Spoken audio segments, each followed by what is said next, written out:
BJP के लोग देश भर में घूम घूम कर राहुल गांधी के खिलाफ एफआईआर कर रहे हैं और इसीलिए मेरा भारतीय जनता पार्टी से और खासतौर से नरेंद्र मोदी से कुछ सवाल है।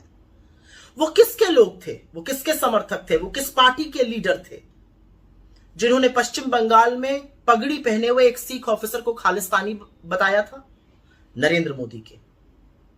वो कौन था जिसने 700 किसानों की शहादत जब अपना हक मांगते हुए हुई और अधिकतर उसमें से हमारे सिख भाई थे, कहा था मेरे लिए थोड़े ही मरे हैं? नरेंद्र मोदी ने। वो कौन था जिसने दिल्ली आ रहे किसानों के रास्ते खुदवा दिए, कीले गड़वा दी, सीमेंट की चट्टानें लगवा दी? नरेंद्र मोदी ने। वो कौन था जिसने हमारे सिख किसान भाइयों को उन्हीं के बेटों की लाठियों से पिटवाया था? नरेंद्र मोदी ने। वो कौन था जिसने हमारे सिख किसानों पर झूठे मुकदमे दायर किए, एनआईए के केसेस तक लगाए? नरेंद्र मोदी ने।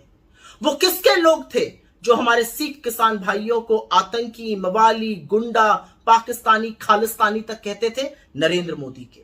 वो किसके लोग हैं, किस पार्टी के लोग हैं जो आज तक ये कहते हैं कि हमारे अन्नदाताओं का जो आंदोलन था उसका समर्थन और उसकी फंडिंग खालिस्तानियों ने की थी? नरेंद्र मोदी के। वो कौन था जब पंजाब से वापस आया तो कहा मैं अपनी जान बचाकर सुरक्षित वापस आ गया हूं? नरेंद्र मोदी ने यह कहा था। क्या आपने 3.5 करोड़ पंजाबियों को अपनी जान का दुश्मन माना था? क्या आपने उनकी अस्मिता पर सवाल नहीं उठाया था? राहुल गांधी के खिलाफ आपके जो एफआईआर हैं वो आपकी कुंठा जरूर दिखाता है। उनकी बढ़ती हुई लोकप्रियता आपसे भले न पच रही हो और इसलिए आप इस तरह की राजनीति पर आमादा हैं, लेकिन राहुल गांधी आज भी वही कह रहे हैं और हमेशा कहेंगे कि हर धर्म, हर समुदाय, हर वर्ग को यह हक होना चाहिए कि वो अपने तौर तरीकों से, अपने हिसाब से, उनको स्वतंत्रता होनी चाहिए अपने पूजा पाठ करने की, अपने वस्त्र पहनने की, अपनी परंपराएं निभाने की, अपने प्रतीक चिन्हों को पहनने की।